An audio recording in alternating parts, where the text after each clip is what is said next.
Le son de l'image est un ouvrage de Jean-Louis Alibert, paru aux Presses universitaires de Grenoble dans la collection Communication en plus. Alors mon itinéraire professionnel m'a conduit d'une expérience d'ingénieur du son à l'enseignement à l'université, où j'ai assuré à la fois des cours magistraux et des travaux pratiques en studio que j'ai toujours tenu à conduire moi-même.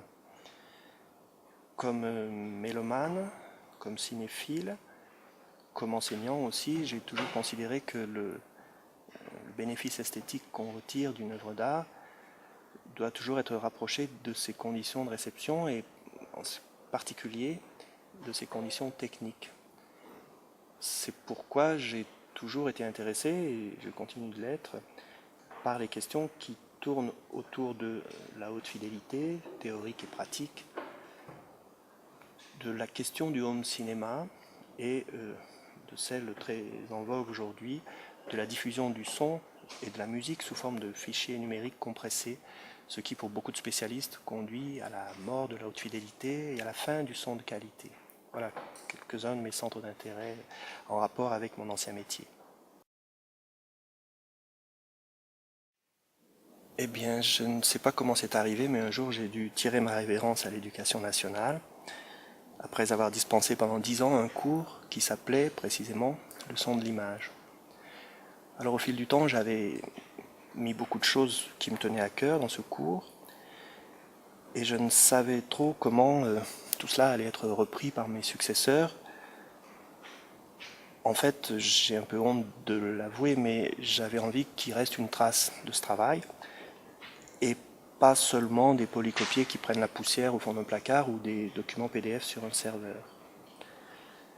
C'est pourquoi cela m'a plu de rassembler mon expérience d'enseignement et mon expérience professionnelle sur laquelle l'enseignement s'adossait dans un petit objet facile à transporter avec soi, facile à manipuler et à consulter, un de ces petits objets toujours irremplaçables qu'on appelle un livre.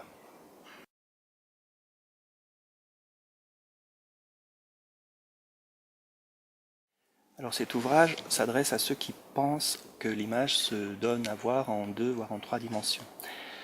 Bien sûr, ça n'est pas faux, mais lorsqu'elle s'accompagne de son, c'est-à-dire au cinéma, dans les médias, sur l'internet de plus en plus souvent, dans les jeux vidéo par exemple, l'image acquiert une dimension supplémentaire. Et cette dimension supplémentaire, elle est un peu comme la partie immergée de l'iceberg, c'est-à-dire qu'elle est à la fois cachée et la plus importante. On ne sait pas, ou on ne sait pas très bien, la part qui revient au son lorsqu'on dit, et significativement c'est le terme qu'on emploie, j'ai vu un bon film hier soir. Et je pense que cette part est si considérable que, comme le suggère Michel Chion, on ne devrait pas dire que l'on voit un film, mais qu'on l'audio-voit.